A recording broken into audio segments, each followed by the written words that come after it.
Ao ceder seu lugar a uma senhora idosa no ônibus, Natália ouviu dela: "Quando seu marido te der um colar, deixe-o durante a noite em um copo com água." Na hora, ela não deu importância.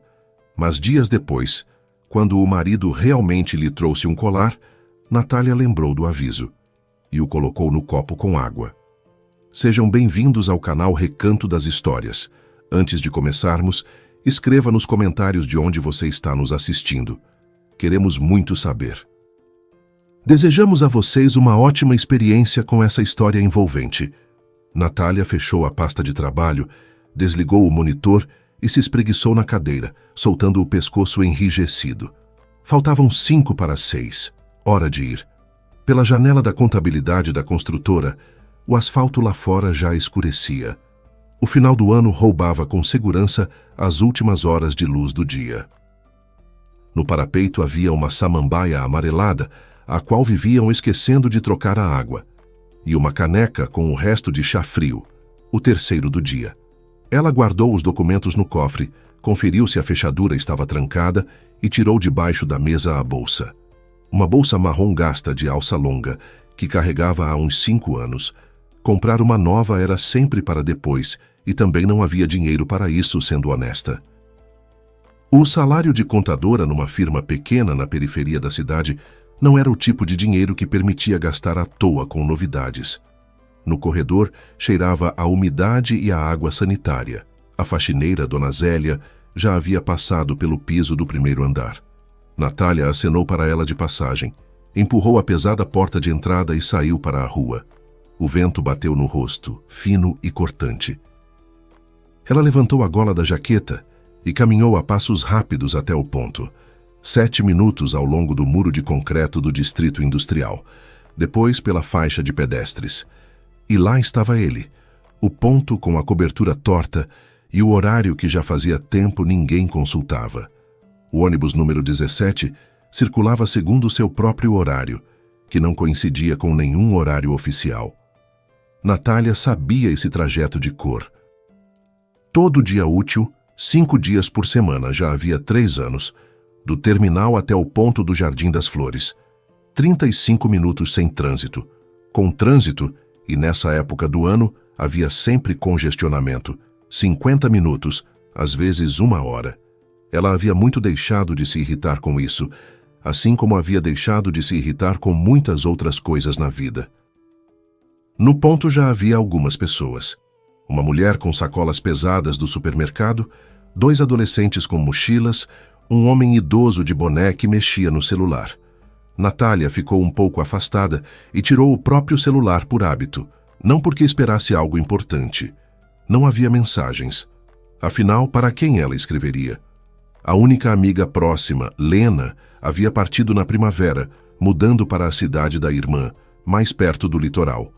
Ligavam uma para a outra cada vez com menos frequência. Lena estava se adaptando ao novo lugar. Tinha seus próprios afazeres, suas próprias conversas, sua própria vida. Natália não se ressentia. Simplesmente, a cada mês que passava, ficava mais difícil discar o número e contar algo além de sim, tudo como sempre por aqui. O ônibus chegou 12 minutos depois. Azul sujo, com janelas embaçadas e portas que rangiam desesperadamente. Natália espremeu-se para dentro e percebeu que não conseguiria sentar. Não havia lugares livres. Agarrou-se ao corrimão, pressionou a bolsa contra o lado e se preparou para uma longa viagem em pé. O ônibus deu um tranco, partiu, e Natália balançou, mal se mantendo em equilíbrio. As ruas conhecidas foram passando pelo vidro embaçado. Bancas fechadas, letreiro piscando de uma farmácia, as árvores escuras do canteiro central. Ela olhava pela janela e pensava que precisava comprar batata e cebola, e que Igor provavelmente não tinha jogado o lixo fora. Ela tinha pedido de manhã. Ele acenou com a cabeça, mas esse aceno dele já não significava mais nada. Igor. Ao pensar no marido, Natália não sentia irritação nem calor, mas sim um peso denso e familiar, como de uma mochila que se carrega por tanto tempo que a gente para de notar o peso, mas as costas doem do mesmo jeito. Eles se conheceram 5 anos atrás. Conhecidos em comum convidaram os dois para um aniversário, um apartamento tomado de saladas, música saindo de uma caixinha, conversas na varanda. Natália tinha 32 anos e já havia quase desistido de esperar que alguém aparecesse em sua vida. Não que ela se considerasse feia, simplesmente não dava certo. Trabalho, casa, às vezes cinema com Lena, às vezes chá na casa da vizinha. Um círculo no qual os homens não ficavam, mas Igor ficou. Ele era 2 anos mais velho, alto, de cabelos escuros e uma pinta na bochecha direita que dava ao rosto um charme meio de menino. Sabia falar não de forma bonita, mas de um jeito preciso. Tinha o dom de dizer exatamente o que a outra pessoa precisava ouvir. Naquela noite, ele se sentou ao lado dela na cozinha, quando todos já tinham se espalhado pelos cômodos, e ficaram conversando por 2 horas sobre trabalho, planos, sobre como a vida é estranha. Ele trabalhava como gerente numa concessionária e falava sobre isso com humor e autoironia. Natália ria. Fazia tempo que não ria assim. 1 mês depois começaram a namorar. 6 meses depois se casaram, em silêncio, sem festa elaborada, num cartório do bairro. Lena foi madrinha. Da parte de Igor, foi o amigo Cadu. Depois do cartório, sentaram num café, os 4. Igor pediu espumante e fez um brinde que fez os olhos de Natália arderem. Por ter te encontrado, tarde, mas para sempre. O primeiro ano foi bom. Igor chegava do trabalho e às vezes trazia flores, baratas, mas ela se alegrava. Nos fins de semana, cozinhavam o jantar juntos, faziam planos. Ele falava em abrir um negócio próprio, algo relacionado a peças de carro. Natália ouvia, acreditava, apoiava. Gostava de ter alguém por perto com quem pudesse dividir a noite, de não precisar voltar para um apartamento vazio. Depois, algo foi se deslocando, devagar, quase sem se notar, como uma rachadura na parede que a gente de início confunde com sombra. Igor pediu demissão da concessionária. Achei uma opção melhor, disse ele. Natália não fez perguntas, decidindo que o marido sabia o que estava fazendo. A opção melhor se revelou ser uma firma fantasma que fechou 2 meses depois. Depois veio mais alguma coisa, vender não sei o que pela internet, conversas sobre uma parceria com um certo Sérgio, que Natália jamais chegou a ver. A cada vez, Igor explicava.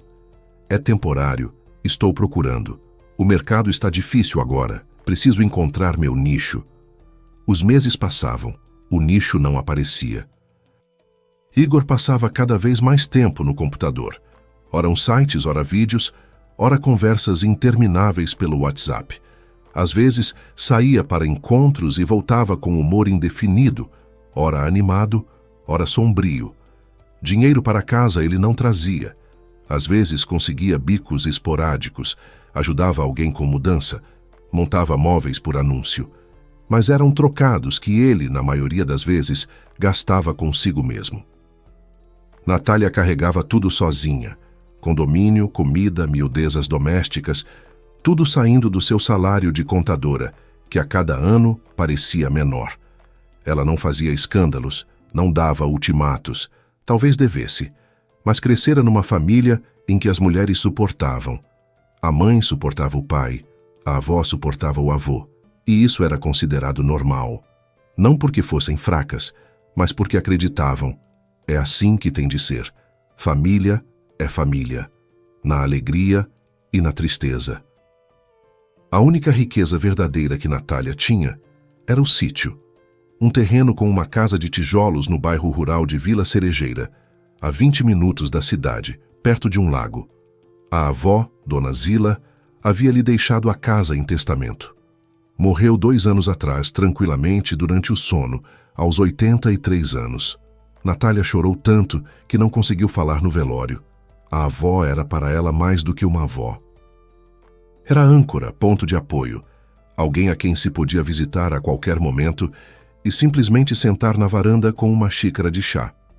O sítio era as férias de verão, o cheiro de jabuticabas caindo na grama, a goiabada da avó numa bacia no fogão, o rangido do portão, os baldes de água do poço, o gato rajado que vinha dos vizinhos e se deitava na varanda, semicerando os olhos ao sol. Tudo isso havia ficado. A casa estava de pé, as jabuticabeiras cresciam, só que a avó não estava mais lá. As terras em Vila Cerejeira valorizavam a cada ano. Os terrenos vizinhos já estavam indo por cifras expressivas. A região estava se desenvolvendo.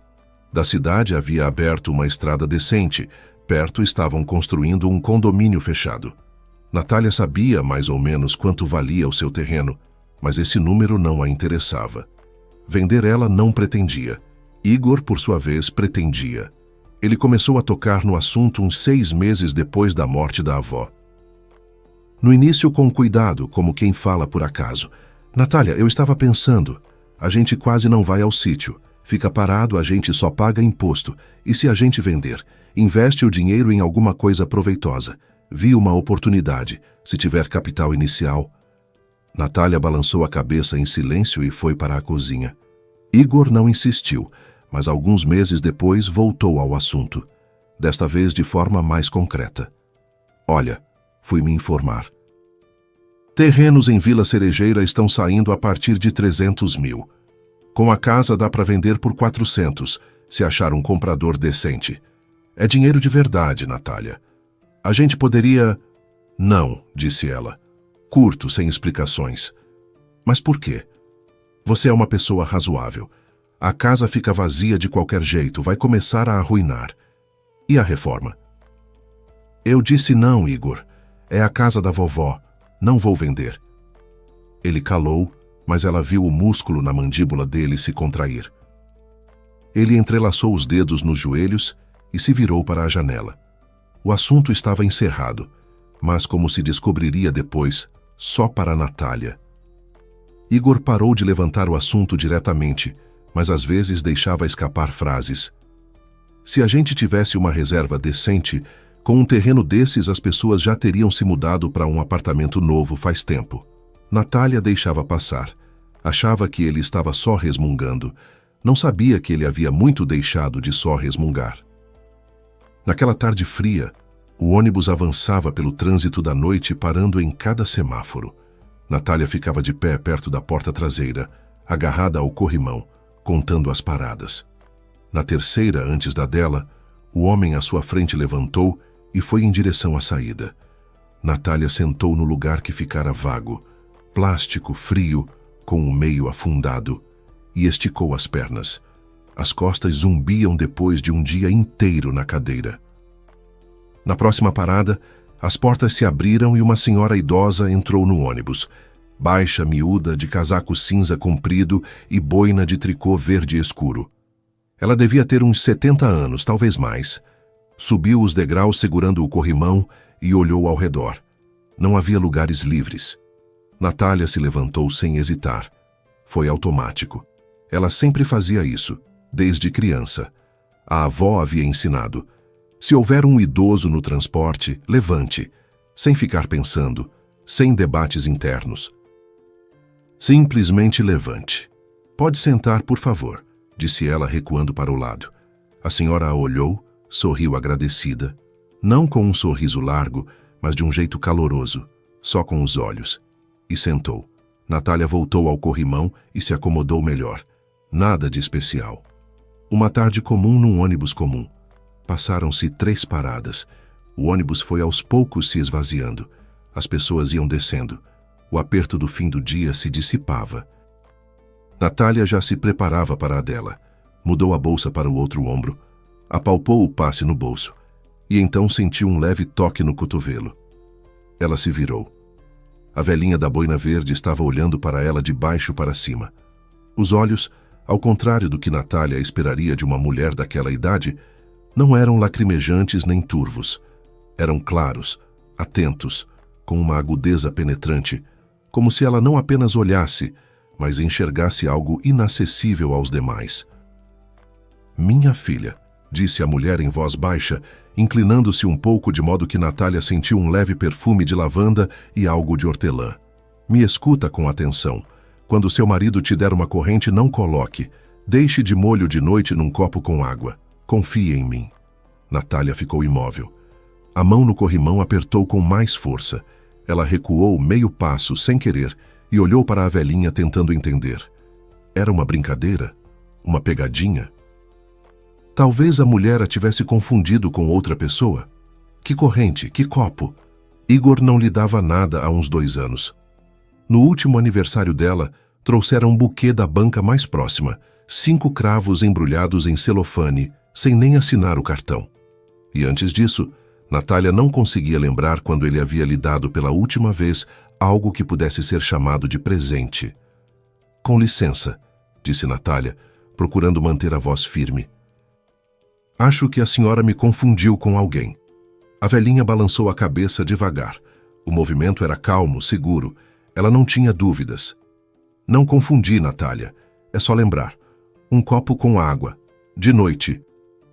Ela a chamou pelo nome. Natália sentiu um calafrio percorrer as costas. Pequeno, desagradável, como de uma corrente de ar. Abriu a boca para perguntar como a mulher sabia seu nome. Mas nesse instante, o ônibus deu um tranco, freando, e no alto-falante rascou uma voz. Jardim das Flores. As portas se abriram com um assobio. Natália deu um passo em direção à saída, pôs o pé na calçada e se virou imediatamente, espiando para dentro do ônibus pelas portas abertas. A velhinha estava sentada imóvel, com as mãos postas no colo, olhando em frente. Não para Natália, mas para algum ponto no vazio, como se um minuto antes não tivesse havido conversa alguma entre elas, como se nada tivesse acontecido. As portas se fecharam. O ônibus partiu. As luzes traseiras vermelhas foram sumindo na escuridão. Natália ficou parada no ponto por alguns segundos, sem conseguir se mover. Depois ajeitou a bolsa no ombro e foi andando em direção à casa, pelo pátio, passando pelo parquinho com o escorregador descascado e os balanços que chiavam baixinho no vento. O prédio de 5 andares ficava no fundo do pátio, entre ipês velhos. 3º andar, apartamento número 18. Natália subiu as escadas. O prédio não tinha elevador e abriu a porta com a chave. No corredor havia luz acesa. No cabide estava a jaqueta de Igor. Do quarto vinha um murmúrio constante. O computador, como sempre. Oi, disse Natália para o espaço enquanto tirava os sapatos. Oi, respondeu Igor de algum ponto fundo do apartamento. A voz era distraída, desatenta. Natália foi para a cozinha. A lixeira estava transbordando. O saco se projetava como um chapéu torto.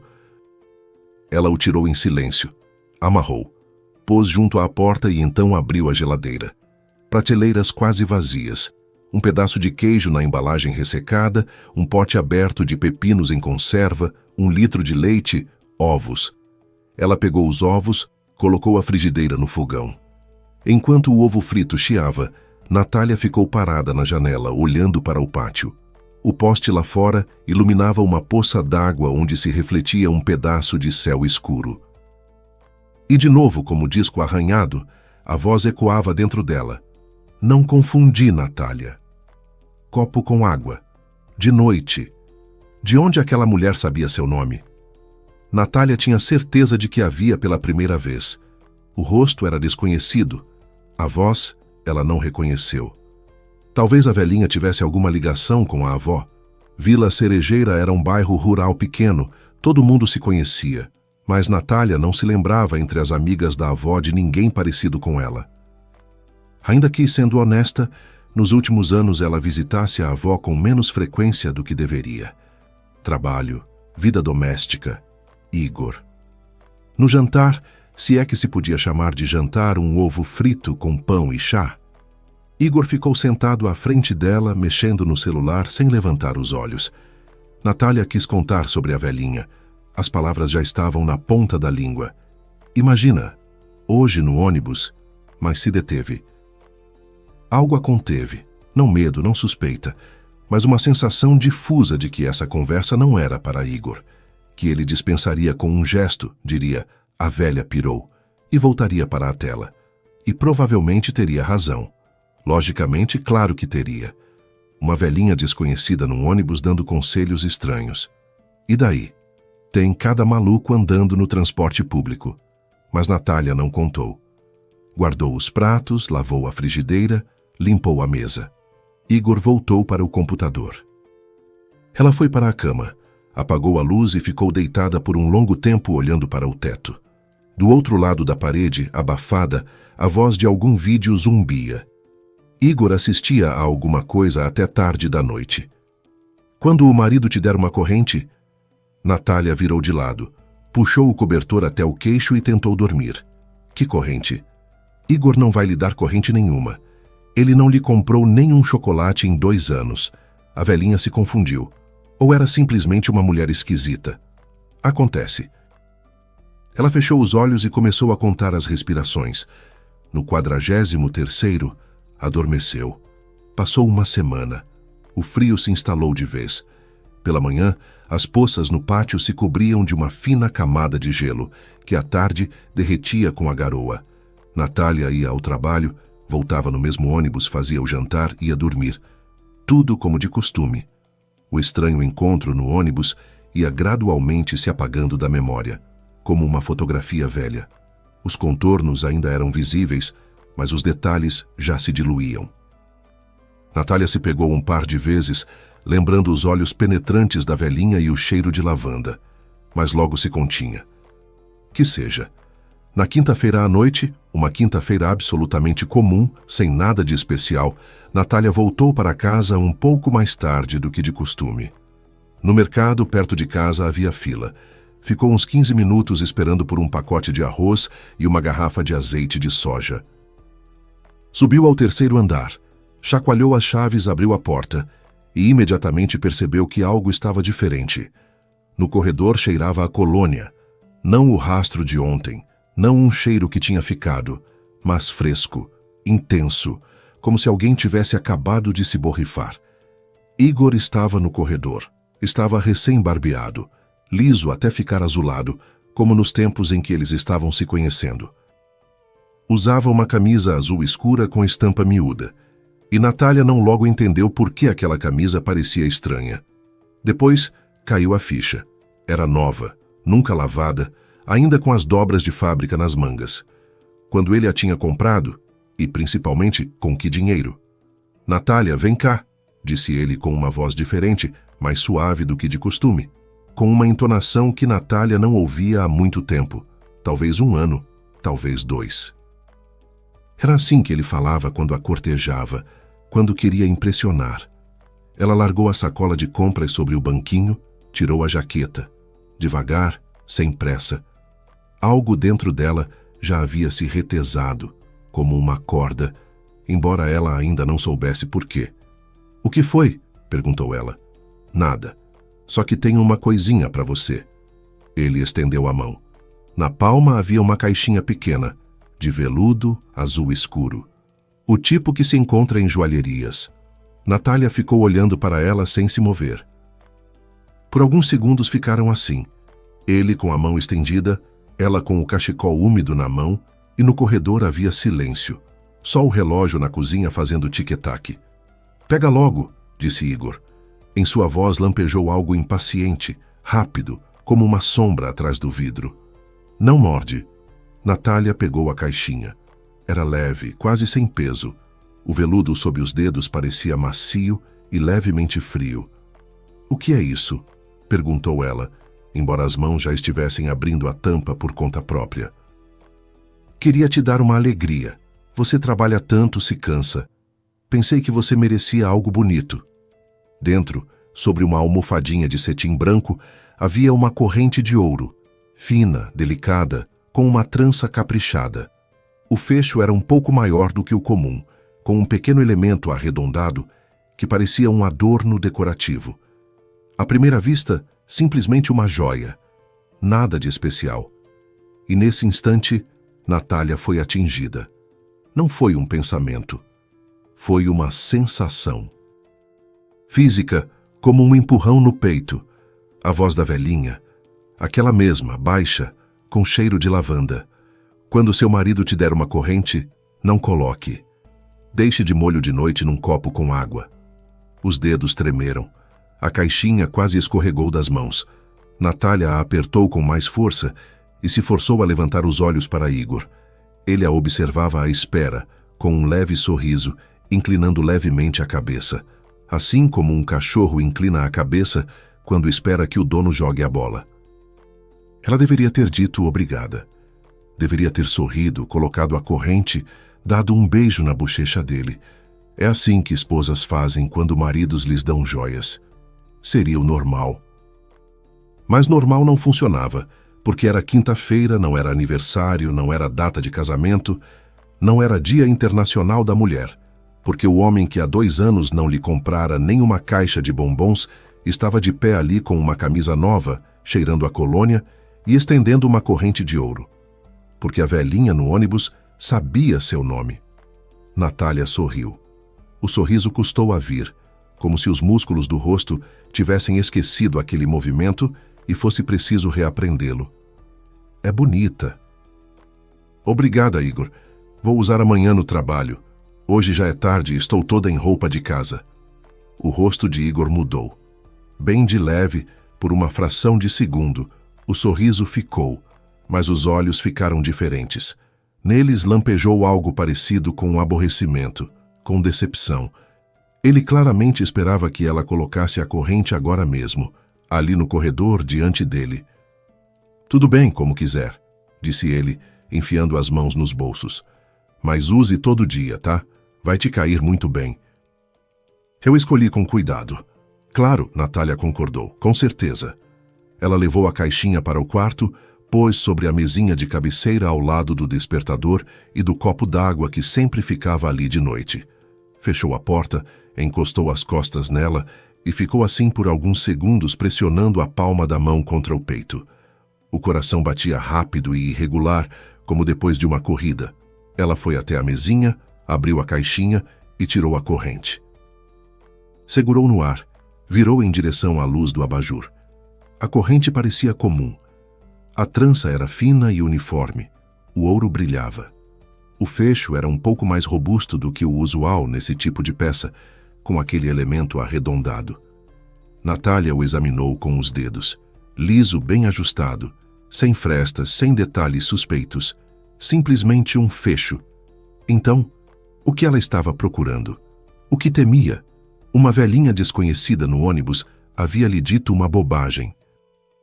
E ela estava de pé no quarto vasculhando o presente do marido como um policial verificando um objeto suspeito. Natália pôs a corrente de volta na caixinha, trocou de roupa, foi para a cozinha, guardou as compras, o arroz no armário, o azeite na prateleira, colocou a chaleira. Igor estava no quarto na frente do computador e Natália ouvia os cliques abafados do mouse e a tosse esporádica dele. Ela tomou chá e ficou olhando pela janela escura. Na vidraça pendiam gotas de garoa que se espalhavam no brilho do poste lá fora. Os pensamentos giravam em círculo, como um carrossel que alguém esqueceu de parar. A lógica dizia uma coisa: esqueça, tire isso da cabeça.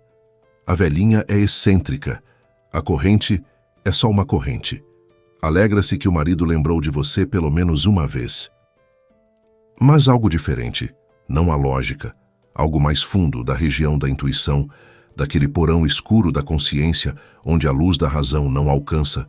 Esse algo diferente dizia: verifique. A chaleira apitou. Natália lavou a xícara, enxugou as mãos. Ficou à escuta. Do quarto vinha o som de algum vídeo. Igor estava ocupado.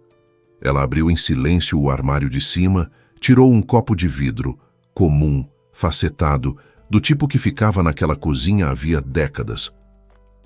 Encheu de água da torneira, voltou para o quarto, tirou a corrente da caixinha e, cuidadosamente com 2 dedos, a mergulhou no copo.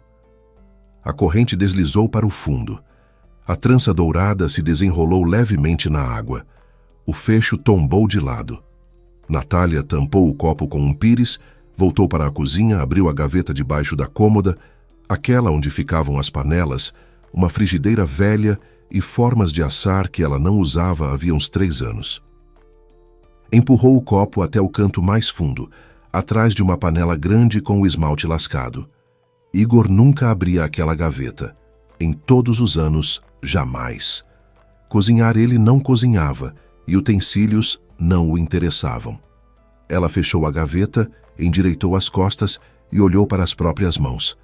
Os dedos tremiam levemente. Natália os cerrou em punhos, abriu, cerrou de novo. E então apagou a luz da cozinha e foi para o quarto. Igor veio se deitar depois da meia-noite. Natália estava deitada de olhos fechados e ouvia enquanto ele se desvestia no escuro, o rangido da cama sob seu peso, o barulho dele puxando o cobertor. Em 1 minuto, sua respiração ficou regular. Ele adormecia rápido. Sempre foi assim. Ela ficou deitada pensando no copo na gaveta de baixo, na corrente dourada no fundo, na luz difusa do poste pela janela, e em que pela manhã precisaria espreitar aquele copo. Adormeceu de madrugada, talvez às 4 horas, talvez às 5. O sono foi fragmentado, pesado, sem sonhos. O despertador soou às 6h30. Natália abriu os olhos e ficou alguns segundos deitada, olhando para o teto. Ao lado, Igor dormia de lado, virado para a parede, o cobertor escorregado do ombro. Ela se levantou com cuidado, vestiu o roupão e saiu do quarto, fechando a porta. Na cozinha estava frio e cinzento. Da janela chegava a umidade da madrugada. Natália ligou a chaleira, depois ficou parada uns 10 segundos com a mão na alça da gaveta de baixo e não conseguia se forçar a puxar. Girava na cabeça um pensamento idiota. Enquanto ela não abrisse a gaveta, tudo ainda poderia estar bem. Enquanto ela não olhasse. A corrente seria só uma corrente, a água seria só água, e dava para seguir em frente. Ela puxou a alça da gaveta. O copo estava no lugar, atrás da panela, coberto com o pires. Natália o pegou com as 2 mãos, levantou à altura dos olhos e o trouxe até a janela, onde a luz era mais forte. A água estava turva. Não levemente, não de quase nada, mas de verdade, com um tom amarelo sujo que não acontece com metal comum. No fundo, estava a corrente, e ao lado do fecho Natália viu algo que na noite anterior não existia. Aquele elemento arredondado decorativo no fecho, a pequena inserção lisa que ela havia tomado por enfeite, havia se afastado para o lado, revelando uma minúscula cavidade, como um esconderijo em miniatura. Dessa cavidade havia escorrido para a água algo viscoso e turvo, que se espalhara numa nuvem suja, e ao lado flutuavam restos de algo semi-transparente, inchado, disforme. Natália não entendeu imediatamente o que era. Depois compreendeu. Uma cápsula de gelatina. Como as de medicamentos, só que minúscula, escondida dentro do fecho, e durante a noite havia se desfeito na água e se aberto, liberando o conteúdo. Natália estava de pé na cozinha, descalça, de roupão velho, segurando o copo com os braços estendidos, e lhe faltou o ar. Não de medo, de algo maior do que o medo, de uma compreensão que entrava nela devagar, como água fria, preenchendo todo o espaço por dentro. Aquela corrente deveria estar ao redor de seu pescoço. Aquele fecho deveria estar encostado na pele fina embaixo da nuca, onde os vasos são próximos, onde o corpo é quente, e aquela cápsula estaria se dissolvendo não na água, mas pelo seu calor. Devagar, dia após dia. A chaleira clicou, desligando. Natália estremeceu, pôs o copo sobre a mesa. As mãos tremiam, miudinhas de forma desagradável, como em febre, mas não havia febre.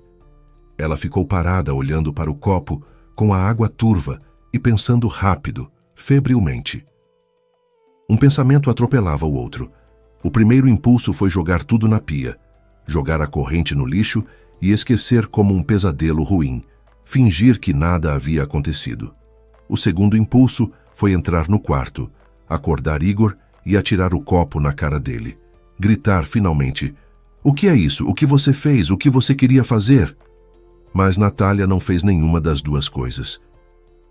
Ficou de pé na cozinha, e algo dentro dela, aquele mesmo algo que na véspera havia mandado verificar, agora dizia: "Não se apresse, não grite, não desperdice, pense." Ela tampou o copo com o pires como antes, colocou dentro de um saco plástico e amarrou bem. Escondeu o saco dentro da bolsa de trabalho, aquela marrom gasta. Depois se lavou, se vestiu, penteou o cabelo. Os movimentos eram mecânicos, como os de um autômato, mas as mãos foram parando de tremer. Do quarto veio um farfalhar. Igor estava acordando. Natália ouviu o rangido da cama, os passos no corredor, o som da água no banheiro. 1 minuto depois, ele apareceu na cozinha, sonolento, de camiseta amassada e bermuda, esfregando os olhos. "Cedo você hoje", disse ele, bocejando. "Preciso chegar mais cedo", respondeu Natália, abotoando a jaqueta. A voz saía firme, e ela mesma se surpreendeu com isso. Fechamento trimestral. O chefe pediu antes das 9. "Ah, tudo bem, então. Vai." Igor se serviu de chá numa caneca. "Você botou a corrente?" Natália, que já estava na porta, parou por um instante. Depois se virou. Igor a olhava por cima da caneca. O olhar era atento. Não era preguiçoso. Não era distraído. Era atento. Ele estava olhando para o pescoço dela. "Ainda não", disse ela. "O fecho me pareceu frágil. Tenho medo de perder no trabalho. Talvez eu leve a uma oficina para verificarem." Uma sombra passou pelo rosto de Igor, rápida, como uma ruga na água, e logo desapareceu. Ele deu de ombros. "Tá bom, o fecho é normal, mas como quiser. Tudo bem, preciso correr." Natália saiu, fechou a porta e só na escada permitiu a si mesma soltar o ar. Naquele dia ela não foi ao trabalho. Em vez disso, pegou um ônibus para o centro e desceu perto do posto de saúde do bairro. Ficou meia hora na fila para ver a clínica geral, não porque precisasse de uma clínica geral, mas porque não sabia para onde mais ir. A médica, uma senhora de rosto cansado, ouviu o relato confuso de Natália e, para sua surpresa, não fez sinal de que ela estava louca. Pegou o telefone, ligou para uma colega e anotou num papel um endereço. "Esse aqui é o laboratório municipal. Eles recebem amostras para análise toxicológica. Vá agora mesmo, entregue tudo, a água e a corrente. Preencha um formulário lá mesmo." Natália foi. O laboratório ficava do outro lado da cidade, num prédio velho com um corredor comprido que cheirava na água sanitária e a algo químico. Ela explicou a situação ao funcionário da recepção, um rapaz de jaleco branco que a ouvia com uma calma profissional. Preencheu o formulário, tirou do bolso o saco com o copo, desamarrou. O técnico recebeu o copo com cuidado, espiou por dentro, e Natália notou como as sobrancelhas dele se moveram levemente por um instante. Ele não disse nada, apenas anotou um número numa etiqueta e guardou o copo num recipiente. "Os resultados ficam prontos em 3 a 4 dias úteis", disse ele. "Ligue para este número ou venha pessoalmente." 4 dias. Natália saiu do laboratório para a rua, sentou num banco na entrada e ficou ali uns 20 minutos, olhando os carros que passavam. Depois se levantou e foi para casa. Precisava viver esses 4 dias ao lado de Igor, como de costume. E ela viveu. Preparou o jantar. Macarrão com almôndegas, sopa de frango do dia anterior, arroz com feijão e bife. Ficou sentada no sofá, assistindo televisão, enquanto Igor clicava o mouse na mesa. Foi para a cama com ele, ouviu sua respiração no escuro e ficou acordada olhando para o teto. Pela manhã se levantava, fazia café e ia ao trabalho. Tudo como sempre. Tudo como se nada tivesse acontecido. Igor perguntou sobre a corrente 2 vezes nesses dias. Na primeira, no jantar, enquanto espetava a almôndega com o garfo entre um assunto e outro. "Então você levou à oficina?" Natália respondeu que ainda não havia tido tempo. Na segunda, numa manhã de fim de semana, quando ela se preparava para ir ao mercado, "Natália, por que você não está usando?" "Me esforcei, escolhi com cuidado." "Até dói." A voz era suave, quase magoada. Mas Natália novamente captou aquele olhar rápido e penetrante, dirigido ao pescoço dela, como se ele estivesse verificando. "Na semana que vem coloco", disse ela. "Prometo." Ele acenou com a cabeça e se virou. No quarto dia, uma terça-feira, Natália pediu licença do trabalho depois do almoço. Disse ao chefe que precisava ir ao médico. E foi ao laboratório. No corredor estava vazio. só as lâmpadas zumbindo no teto. Ela informou o número do protocolo e lhe trouxeram um envelope. Ela o abriu com dedos que mal dobravam, sentada numa cadeira encostada na parede. A conclusão estava impressa num formulário oficial, com carimbos e assinaturas. O texto era seco, burocrático, cheio de termos técnicos, mas a essência Natália compreendeu de imediato. Na água foram encontrados vestígios de compostos de metais pesados, chumbo e tálio, em concentração significativamente superior aos limites permitidos. Em caso de contato prolongado com a pele, especialmente na região do pescoço, a substância é capaz de penetrar gradualmente no organismo.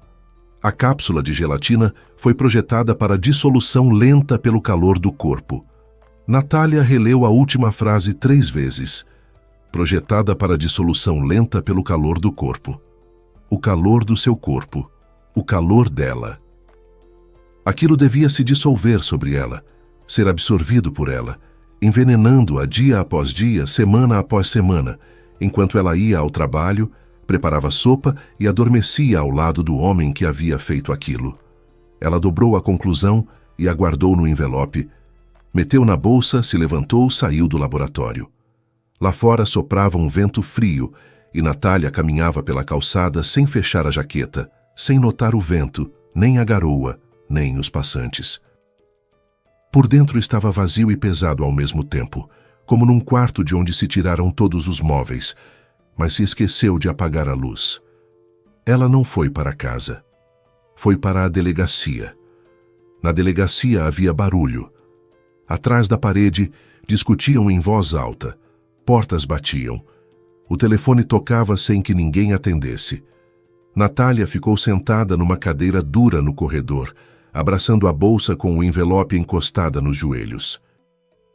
O plantonista atrás do vidro demorou a ligar para alguém, mas depois a acompanhou a uma sala no 2º andar. O delegado era jovem, uns 30 anos, não mais, de cabelo curto, olhos cansados e uma xícara de café frio sobre a mesa ao lado de uma pilha de pastas. Disse que se chamava Daniel, aproximou uma cadeira dela e a ouviu com atenção, sem interromper, enquanto Natália contava. Ela falou com calma, em ordem. Ela mesma se surpreendia com aquela calma. A corrente, o copo, o laboratório, o laudo. Colocou sobre a mesa o envelope com os resultados e o saco com a corrente, que havia buscado no laboratório junto com o laudo. O delegado desdobrou o formulário, leu, levantou os olhos. A senhora entende que esta é uma acusação grave? Entendo, respondeu Natália. Por isso trouxe evidências, não vim apenas com uma história. Ele acenou com a cabeça, tirou da gaveta um formulário de boletim de ocorrência e lhe estendeu uma caneta. Natália escreveu durante muito tempo, com cuidado preenchendo cada linha com letra miúda. Quando terminou, o delegado releu o documento, fez algumas perguntas de esclarecimento. Quando exatamente Igor havia presenteado a corrente, como ele se comportara depois, se perguntava sobre ela. Natália respondia curta e precisamente. Daniel anotava no bloco. Vamos solicitar uma nova perícia pelo nosso laboratório, disse ele. É procedimento padrão e vamos iniciar as investigações. Por enquanto, a senhora volta para casa e age como de costume.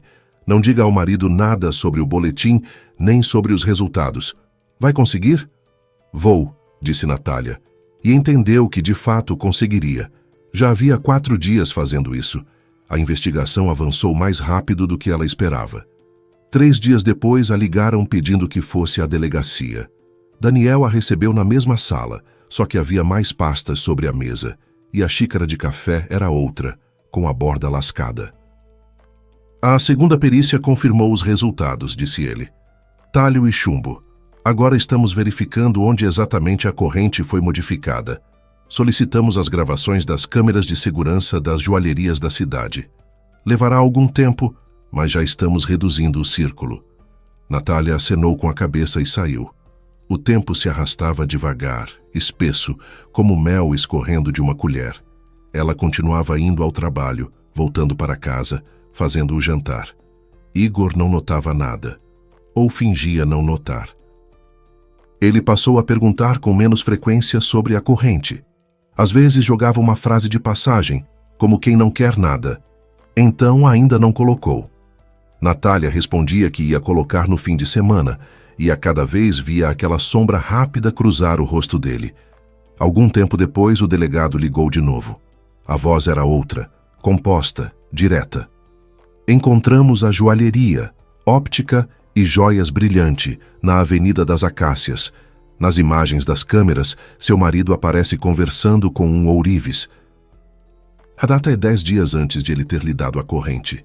O ourives já foi interrogado. Natália foi à delegacia. Daniel contou os detalhes. O ourives, um homem de meia idade que trabalhava na joalheria há mais de 20 anos, declarou que o cliente havia chegado com uma corrente pronta e pedido uma coisa incomum: criar no fecho uma pequena cavidade com tampa, onde se pudesse colocar uma cápsula de gelatina. Explicou que dentro haveria ervas aromáticas e medicinais. A esposa estaria doente e um médico naturista havia recomendado carregá-las junto ao corpo. O ourives não fez perguntas desnecessárias, disse o delegado. O pedido era incomum, mas formalmente não havia nada ilegal. Executou em 3 dias, cobrou um valor razoável, mas há mais. Ele abriu a pasta e tirou um protocolo de interrogatório. O ourives mencionou que, enquanto trabalhava no pedido, entrou na joalheria uma conhecida antiga dele, ex-joalheira, mulher idosa, Dona Toninha. Ela, às vezes, ajudava com a avaliação de pedras, era amiga de longa data dos donos. Entrou por acaso, viu o trabalho incomum e se interessou. O ourives contou sobre o pedido, sobre a cápsula, sobre as ervas medicinais. Disse que Dona Toninha ouviu tudo, ficou muito séria e ficou muito tempo examinando a foto da corrente que o cliente havia deixado. Natália ouvia e algo dentro dela começava a se mover, como as peças de um quebra-cabeça que ela havia girado por muito tempo nas mãos, sem entender como se encaixavam. Dona Toninha, repetiu ela devagar, uma mulher idosa, joalheira. O delegado acenou com a cabeça. Ainda não estabelecemos a ligação, mas acho que sei quem é, disse Natália. Ela ligou naquela mesma noite. Não para Dona Toninha, ela não tinha o número. Ligou para Dona Valquíria, a vizinha da avó em Vila Cerejeira, a única pessoa de lá cujo telefone ela havia guardado. Dona Valquíria atendeu no quarto toque. Ficou contente. Começou a lamentar. Natália finalmente andava sumida. E Natália, interrompendo com um pedido de desculpas, perguntou diretamente: Dona Valquíria conhecia uma tal de Toninha? Na linha houve uma pausa. Depois Dona Valquíria exclamou: Natália, isso é a Toninha, a amiga da sua avó, Toninha. Ela e Dona Zila foram amigas 40 anos, desde a juventude. Começaram juntas na fábrica. Depois Toninha foi para o ramo de joias e sua avó foi para a contabilidade, mas continuaram sendo amigas até o fim. Sua avó, quando já estava doente, dizia: Toninha, se acontecer alguma coisa com a Natália, fique de olho nela. Toninha prometeu.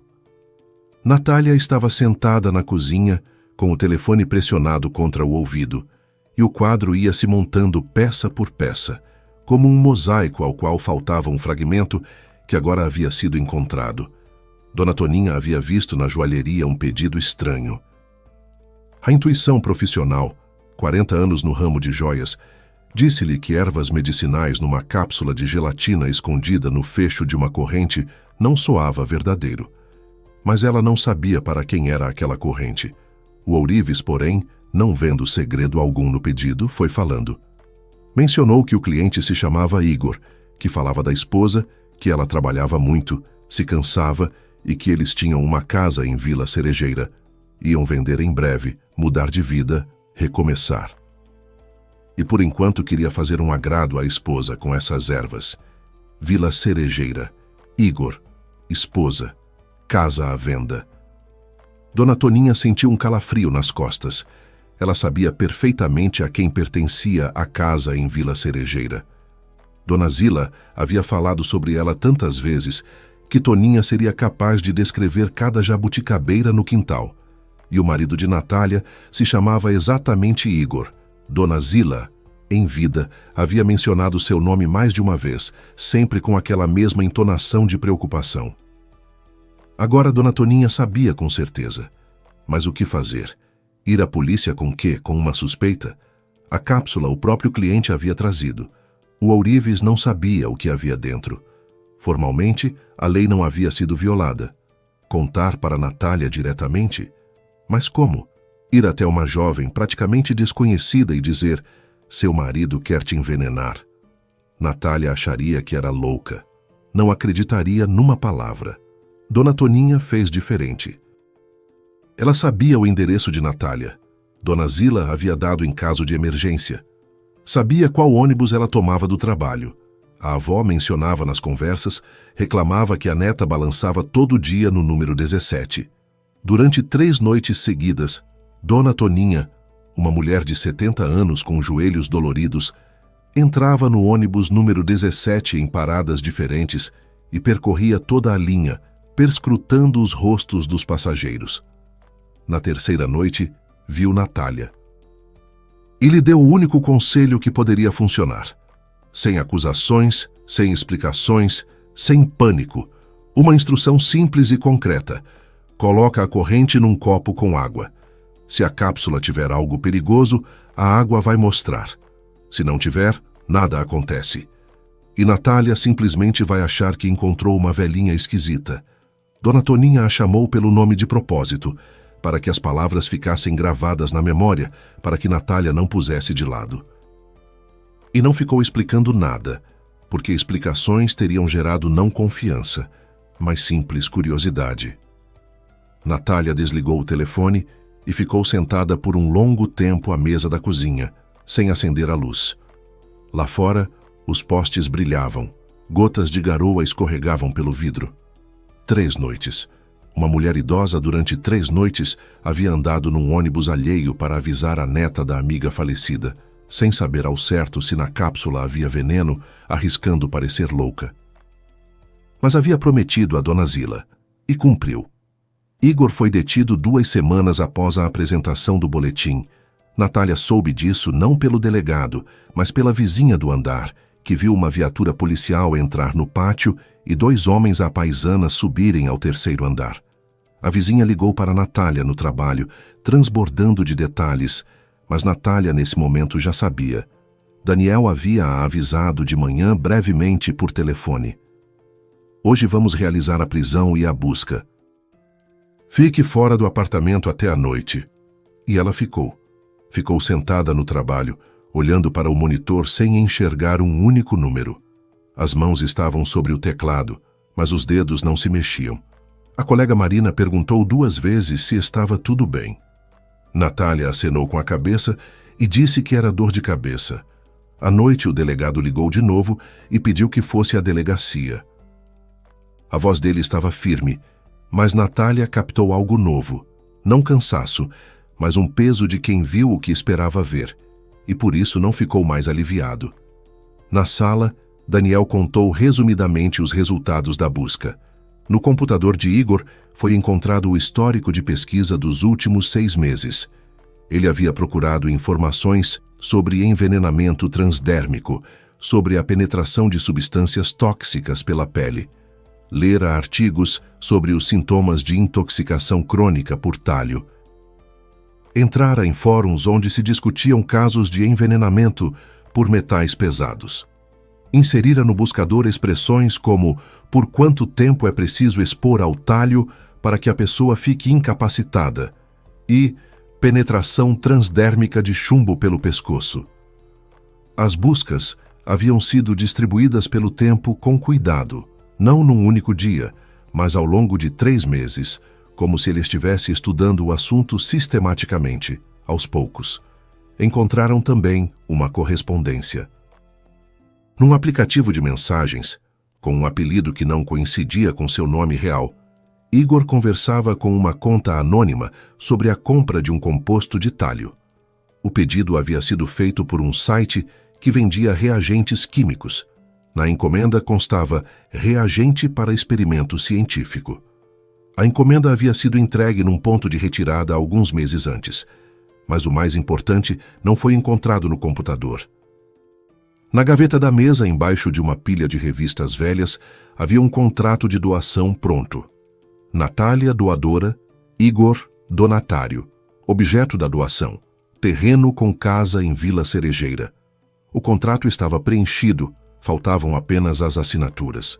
Ao lado havia o cartão de uma imobiliária e uma impressão com um anúncio de venda.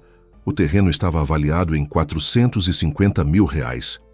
O plano estava traçado para vários meses, disse o delegado, fechando a pasta. Ele não pretendia matá-la, pelo menos não imediatamente. O cálculo era outro. Com o uso diário da corrente, a cápsula iria se dissolvendo gradualmente pelo calor do corpo. Microdoses de substância tóxica penetrariam pela pele. Após algumas semanas, surgiriam sintomas: cansaço crônico, dores de cabeça, confusão mental, fraqueza. Os médicos provavelmente atribuiriam ao esgotamento ou à exaustão nervosa.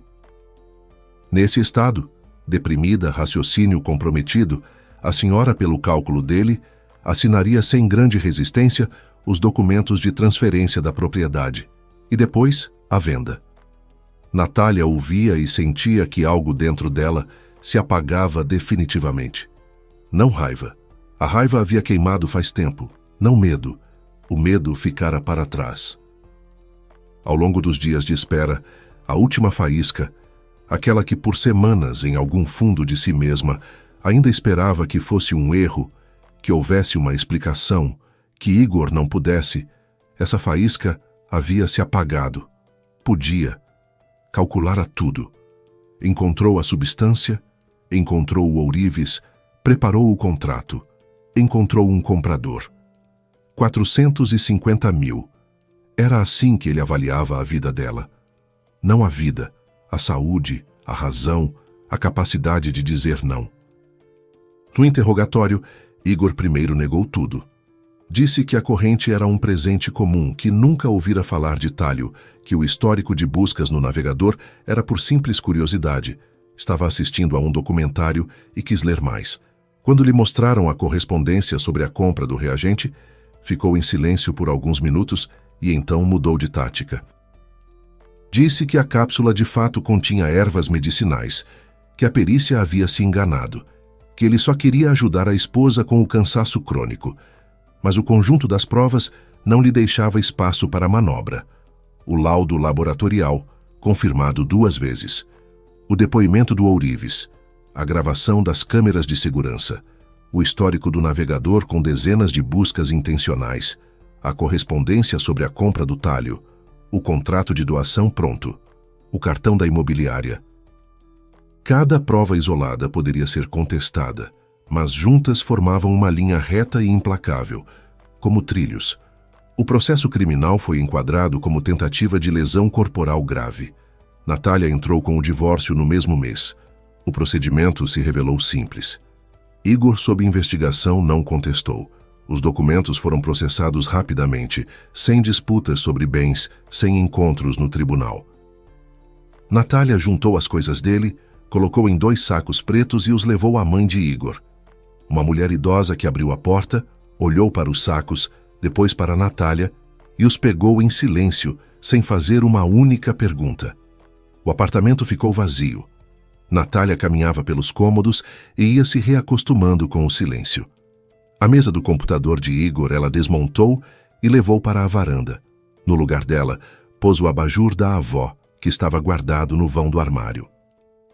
Nas noites o acendia, sentava na poltrona e lia, pela primeira vez em vários anos. Antes não havia tempo nem forças. Encontrou Dona Toninha através de Dona Valquíria. Ela deu o número e Natália ligou, brevemente de forma atrapalhada, pedindo para se encontrarem. Dona Toninha concordou imediatamente, sem perguntas, só perguntou: "Você está bem, Natália?" E a voz dela tremeu. Natália foi visitá-la num sábado de manhã com um buquê de crisântemos brancos, grandes, daqueles que vendiam no mercado perto de casa. Dona Toninha morava no 5º andar de um velho prédio, num apartamento de um cômodo repleto de estantes e vasos de violetas africanas. Nas paredes havia fotografias emolduradas, preto e branco, amareladas, e entre elas Natália reconheceu imediatamente uma. a avó jovem, Dona Zila, de vestido claro, a rir. E ao lado dela, também jovem, também a rir, Toninha. O pátio da fábrica, verão. Ao fundo, uma chaminé e roupas estendidas num varal. Na cozinha minúscula de janela para o pátio, cheirava a canela e a algo de maçã. Sobre a mesa, havia uma chaleira com um abafador de malha, 2 xícaras de borda azul e um prato com bolo de maçã cortado em fatias caprichadas. Senta, disse Dona Toninha, colocando os crisântemos numa jarra com água. Come, é a receita da Zila, aliás. Ela sempre punha mais canela do que mandava a receita, e estava certa. Natália sentou, pegou um pedaço de bolo, mordeu e reconheceu o sabor, exatamente igual ao da avó. O mesmo bolo, as mesmas maçãs, a mesma canela a mais. A garganta apertou. Dona Toninha sentou-se do outro lado, envolveu a xícara com as palmas e começou a contar, sem pressa, em voz baixa. Como elas se conheceram na fábrica, as duas com 19 anos, como iam juntas ao cinema às terças, depois tomar sorvete numa sorveteria. Como Toninha foi para a joalheria e Zila para a contabilidade.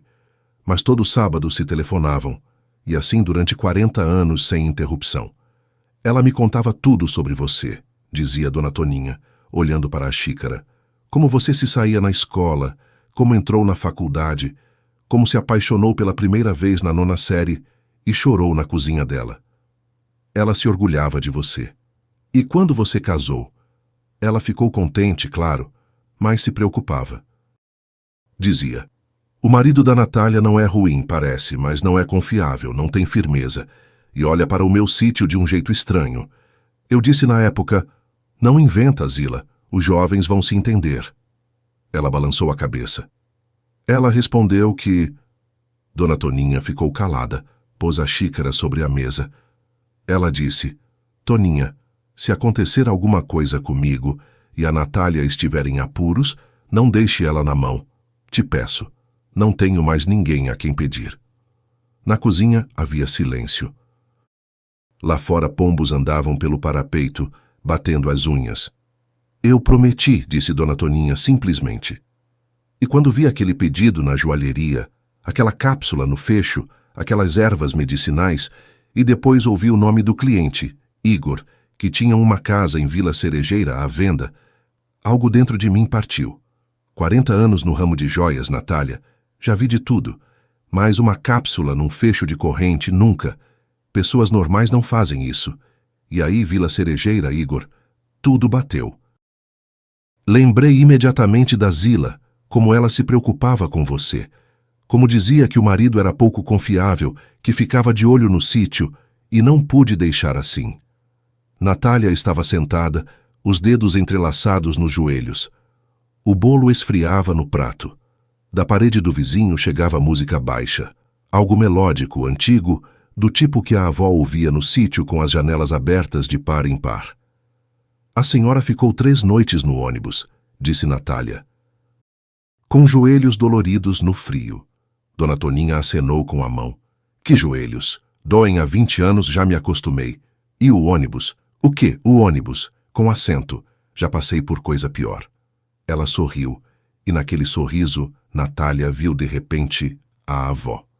Não o rosto, não as feições, mas algo diferente. Aquela mesma força tranquila e discreta que não faz alarde de si mesma, não exige reconhecimento, mas simplesmente faz o que precisa ser feito, porque é o que é certo. Natália a abraçou, com força de forma desajeitada, enterrando o rosto no ombro que cheirava a lavanda e hortelã, aquele mesmo cheiro do ônibus, e chorou, pela primeira vez em todas aquelas semanas. Pelo copo de água turva, pelos 4 dias de espera, pelo corredor do laboratório, pela sala do delegado, pelos sacos pretos com as roupas de Igor, pelo contrato de doação na gaveta da mesa, pela avó que ela não tinha conseguido visitar no último mês, pela jabuticabeira no quintal do sítio, por tudo que podia ter sido tirado dela e não foi, porque uma mulher idosa havia cumprido sua promessa. Dona Toninha acariciava-lhe a cabeça em silêncio. Não falava nada, simplesmente a amparava. O sítio Natália não vendeu. Nas férias seguintes, quando o julgamento de Igor ainda estava em curso, ela se afastou do trabalho por alguns dias e foi à Vila Cerejeira. Sozinha, de ônibus até o terminal, depois 15 minutos a pé pela estrada de terra, passando por um campo de girassóis e um velho poço com tampa de madeira. O portão abriu com seu rangido habitual. O quintal estava tomado pela vegetação, capim até o joelho. Junto à cerca havia goiabeira crescida. Pelo caminho brotaram dente de leão. Natália foi até a casa, subiu na varanda, girou a chave na fechadura. A porta abriu pesada, com esforço. Havia inchado com a umidade. Por dentro, cheirava a madeira velha e algo levemente adocicado, talvez jabuticabas do ano anterior que ela não havia recolhido. Ela foi abrindo as venezianas uma a uma, dando a volta pela casa, empurrando as folhas pesadas, deixando a luz entrar. Abriu as janelas. O vento entrou nos cômodos, moveu as cortinas da avó, brancas com rosas bordadas nas bordas. Natália ficou parada no meio da cozinha, olhando para a mesa onde a avó fazia goiabada, para a prateleira com os potes, para o relógio de parede que havia parado faz muito tempo e que ela não se resolvia a tirar. Ela ficou em Vila Cerejeira uma semana. Ceifou o capim, podou a goiabeira, caiou os troncos das jabuticabeiras, assim como a avó ensinara, grosso, até o primeiro galho.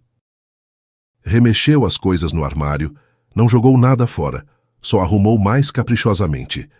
Consertou a torneira pingando na cozinha. Nas noites, sentava na varanda com uma xícara de chá e ficava vendo o sol se pôr atrás do lago, pintando a água de laranja escuro. Dona Valquíria aparecia todo dia, trazia ora salgadinhos, ora pepino da horta, ora simplesmente passava para conversar. No terceiro dia, veio Dona Toninha. Estava visitando conhecidos num sítio próximo e passou pelo caminho. Tomaram chá juntas na varanda, as três, e Dona Valquíria contava como a avó, certa vez, havia expulsado o bode do vizinho com uma vassoura. Dona Toninha ria e acrescentava detalhes que Dona Valquíria não lembrava. Antes de partir, Natália saiu até o portão e pregou no poste uma plaquinha de madeira. Havia encomendado a um artesão local, simples, sem adornos, com letras gravadas a fogo. Casa de Dona Zila. A plaquinha estava presa nivelada. As letras eram nítidas e o sol da manhã incidia sobre elas com uma luz suave e oblíqua. Natália ficou parada, ajeitou a plaquinha, passou o dedo pelo nome da avó. Depois fechou o portão, jogou a bolsa sobre o ombro e foi caminhando em direção ao ponto de ônibus. Ela seguia pela estrada de terra, passando pelo campo, passando pelo poço, e pensava que a avó continuava por perto, não em nenhum sentido místico, mas no mais simples e real. Na promessa que uma amiga havia feito à outra, nas 3 noites num ônibus frio, no copo com a corrente escondido na gaveta da cozinha, no bolo de maçã com canela, com mais do que mandava a receita. Nos olhos penetrantes e claros que olhavam por baixo de uma boina verde e diziam: prometi, e não deixei na mão. Natália começava a vida de novo, sem medo, sem olhar para trás, com a chave do sítio no bolso e com a certeza silenciosa de que o mais importante na vida não são correntes de ouro nem centenas de milhares por um terreno, mas as pessoas que cumprem sua palavra, mesmo quando aquela a quem a deram não está mais por perto. Obrigada por acompanhar essa história. Com vocês foi o canal Recanto das Histórias. Pedimos desculpas por eventuais erros. Escrevam nos comentários o que vocês acharam. Se gostaram, inscrevam-se no canal.